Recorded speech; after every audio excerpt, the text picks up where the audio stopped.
Hello and welcome. I am Dr. Lara, a clinical pharmacist specializing in functional medicine, as well as a certified yoga teacher and Reiki master.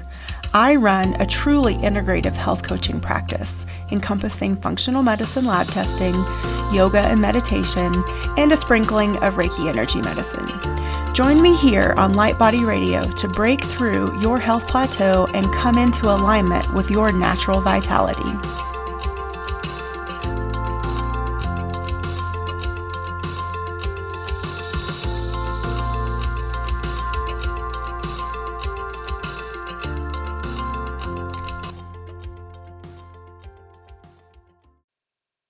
Welcome back to Light Body Radio. I am your host, Dr. Lara, and I'm thrilled to have you join me today for this insightful discussion on metabolic health on this special episode of Wellness Illuminated.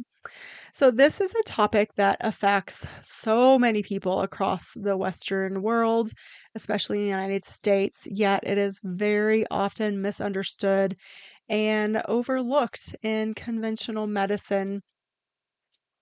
And you wouldn't think so, because we hear so much talk about heart health and cholesterol and high blood pressure.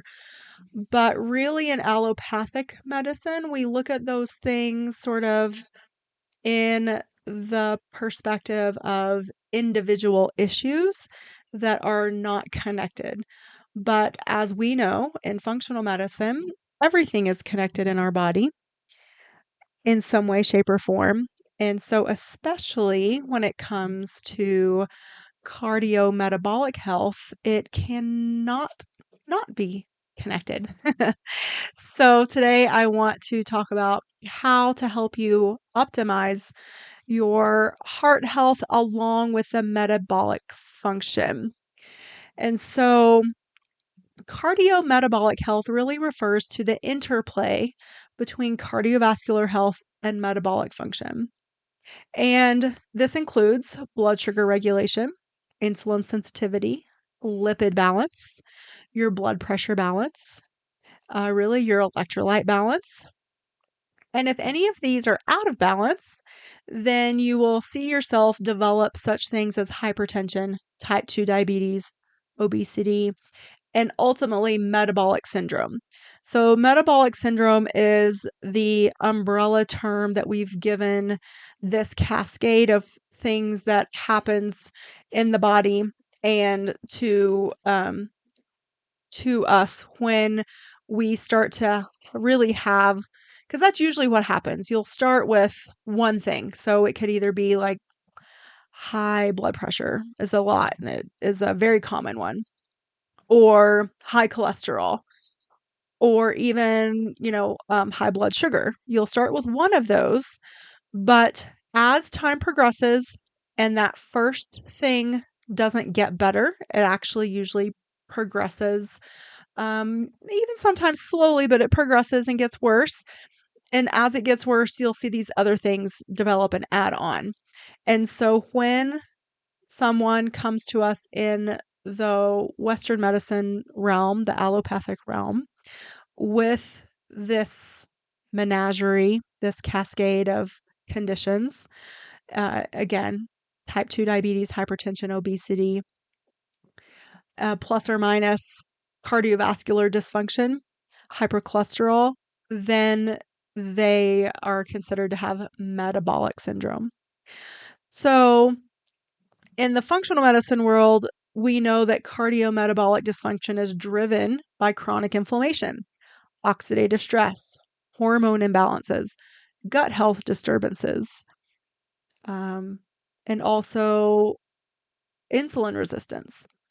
Unlike conventional medicine, which often focuses on treating the symptoms with medication, and again, usually, especially at the beginning, just focuses on one thing at a time, functional medicine seeks to uncover the root cause of this metabolic and cardiovascular dysfunction and really, again, get to the bottom of it. So, for example, insulin resistance and chronic inflammation play a crucial role in arterial plaque formation. Yet standard treatment may only focus on managing that cholesterol rather than addressing the underlying insulin dysfunction. So you see this a lot as well. A patient comes into the office, maybe their LDL is high, or their total cholesterol is high, or their triglycerides, or maybe all three of them are quote unquote high, outside of the range of the goal that we want them. And maybe their fasting glucose is, let's say we check them in May and their fasting glucose is like 96. And then we check them again in December and their fasting glucose is up to 122. And so instead of addressing that upward trend, we might say, hey, I mean, they might be advised that your fasting glucose is trending up. You might want to think about like cutting, usually what they're told is, you know, move more, eat less, lay off on the processed foods. But we don't ever really say like, lay off on the carbs, lay off on the sugary sodas, that sort of thing. Because the cutoff for a diagnosis of full blown type 2 diabetes is 2 consecutive fasting blood glucoses of 126 or above. So the threshold is actually still pretty low, but your fasting glucose, if you're healthy and everything is right as rain, should be down in the 70s, and or low 80s.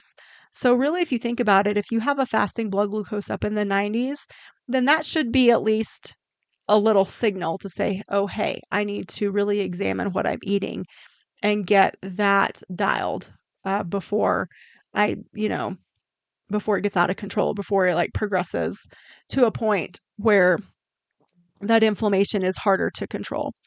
So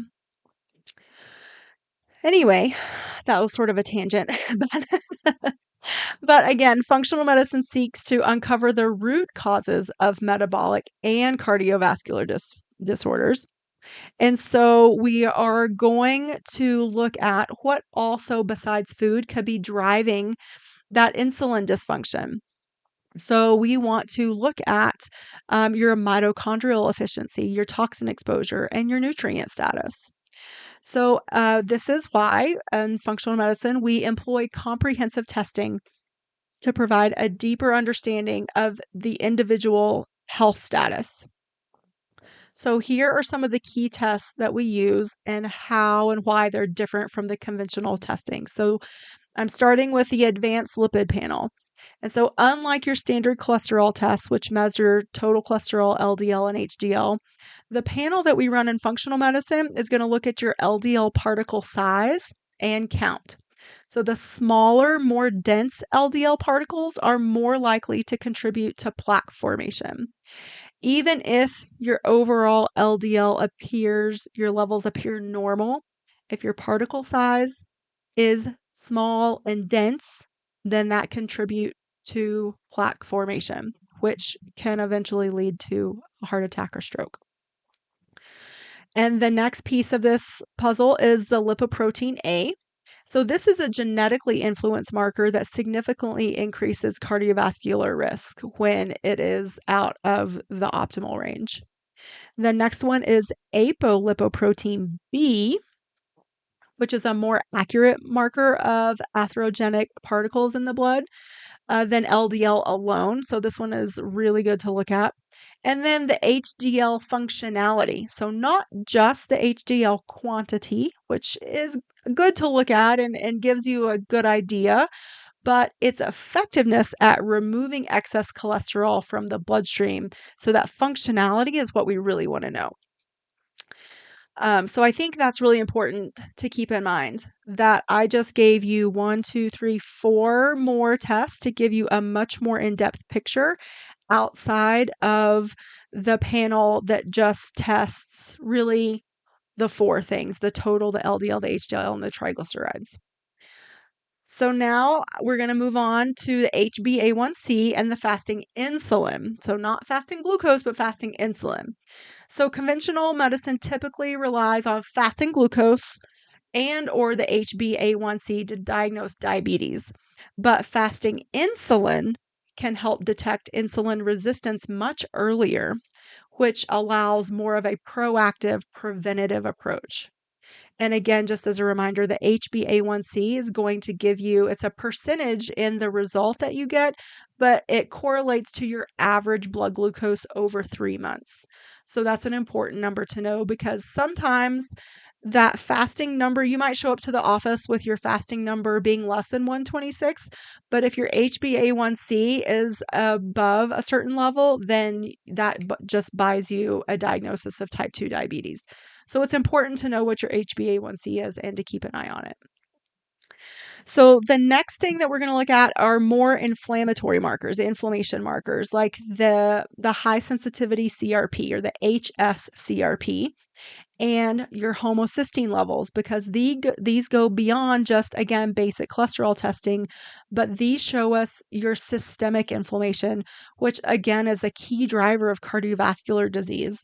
So we want to know if these are high and how high are they? Are they trending up? Are they trending down? That's another big thing. Whenever I have a patient or a client that has had labs done within the last 2 years, I have them bring them all so I can see their trends. I want to know which direction you're headed in.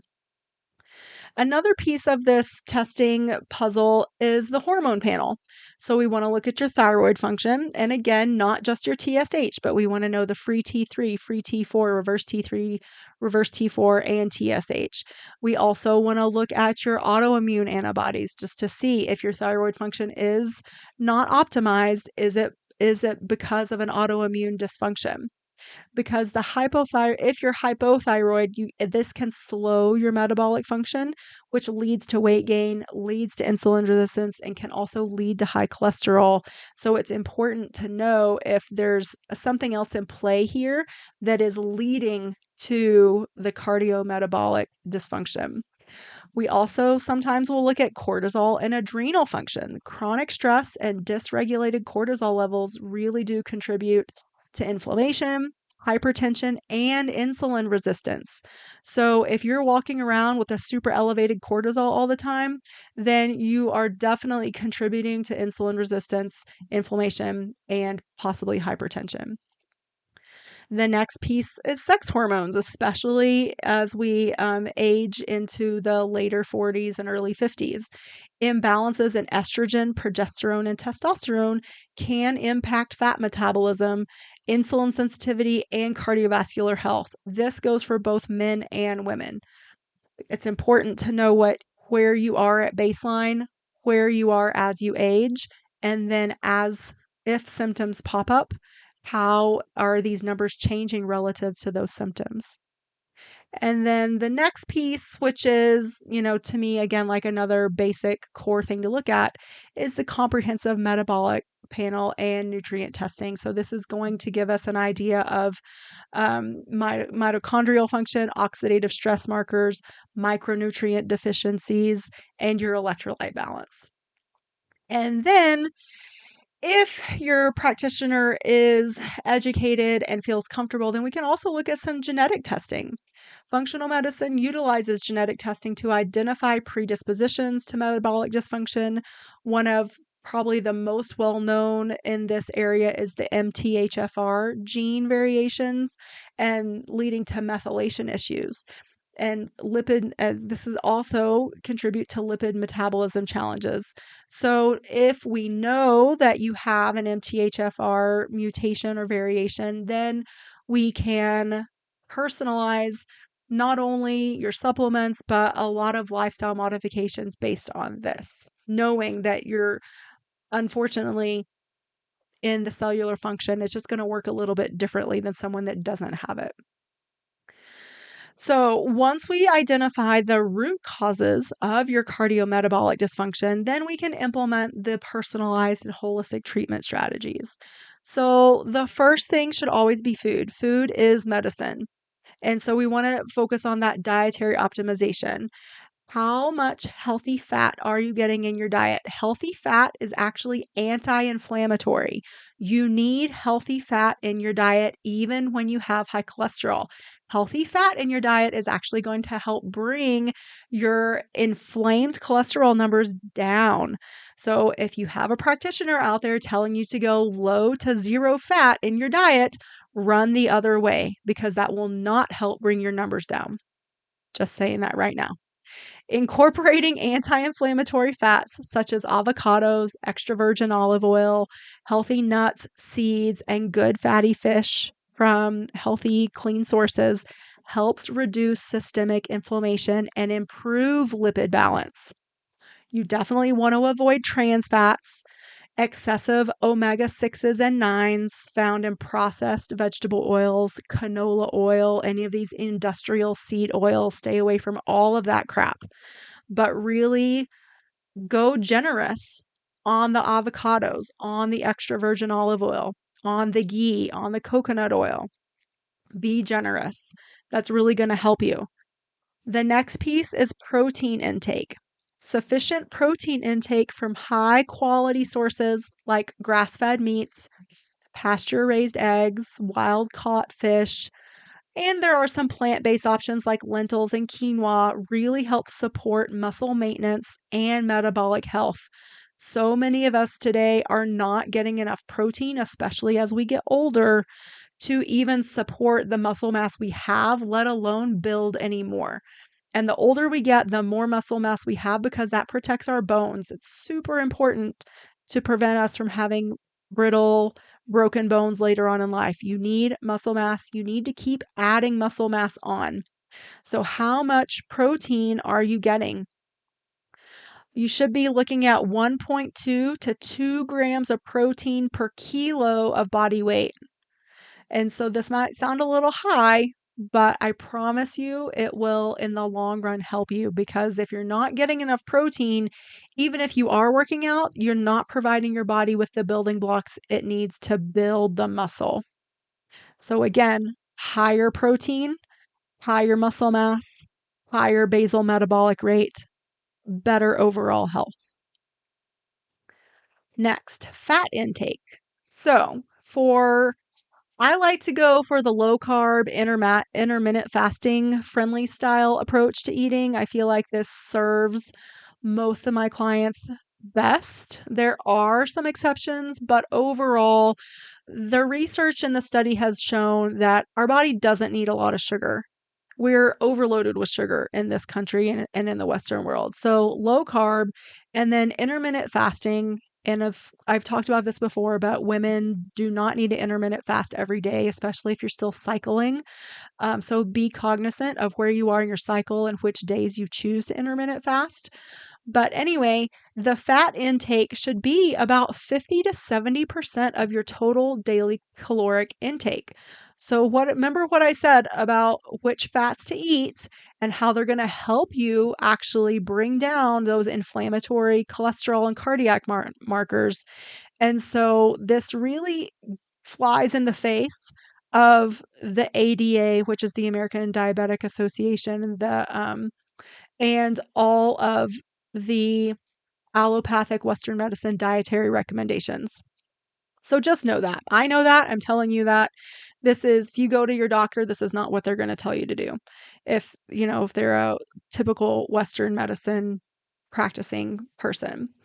But we have lots of research, we have lots of evidence that this works, it's healthy, it's anti-inflammatory, it helps you be healthier longer and feel better. So your fat intake again should be about 50 to 70% of your total daily caloric intake, prioritizing monounsaturated and saturated fats from again avocados, coconut oil, grass-fed butter, ghee, fatty fish, and again, avoiding vegetable oils, avoiding, processed seed oils and trans fats. And then we get to the sugar. So excess sugar consumption contributes to insulin resistance, oxidative stress, chronic inflammation, all of which exacerbate metabolic disease. So if you think about what I've just said, I've told you to increase your healthy fat intake and decrease your sugar. So which one of these do you think is contributing to your high cholesterol numbers if you're one of those people out there with high cholesterol? Is it your fat intake. If it's processed trans fats, vegetable oils, and canola oil and awful seed oils, then maybe. But I more than likely it's how much sugar are you eating? High glycemic foods spike blood sugar. This leads to metabolic imbalance, making it essential to prioritize low glycemic whole foods. Reducing added sugar intake to less than 25 grams per day for women total and 36 grams per day for men total. So this isn't necessarily ketogenic, but it is low carb. And if you want to go keto, you totally can. But just know that the ketogenic numbers are a little lower. But either way, following this style of eating can significantly reduce your metabolic dysfunction and the risks for having metabolic dysfunction. We also want to be targeted with our supplementation. We're not just taking a bunch of pills just to take a bunch of, vitamins, nutrients, supplements and pills, but we want to be adding omega-3s to either our diet or as a supplement because, again, they're anti-inflammatory. They will help bring down the inflammation that's causing those high numbers. We want to make sure that we have plenty of CoQ10 in the body. That's very important for cardiovascular health. Berberine and magnesium are also really important for heart and metabolic function. We want to make sure we're managing our stress and we are optimizing our sleep. These two things, chronic stress and poor sleep, contribute to insulin resistance and inflammation. So optimizing sleep can look like taking a sauna or a nice hot shower before bed. It can look like removing any EMF devices from your bedroom, making sure your bedroom is completely dark and cool, making sure that you are avoiding blue lights at least a couple hours before bed, which means like devices, including television.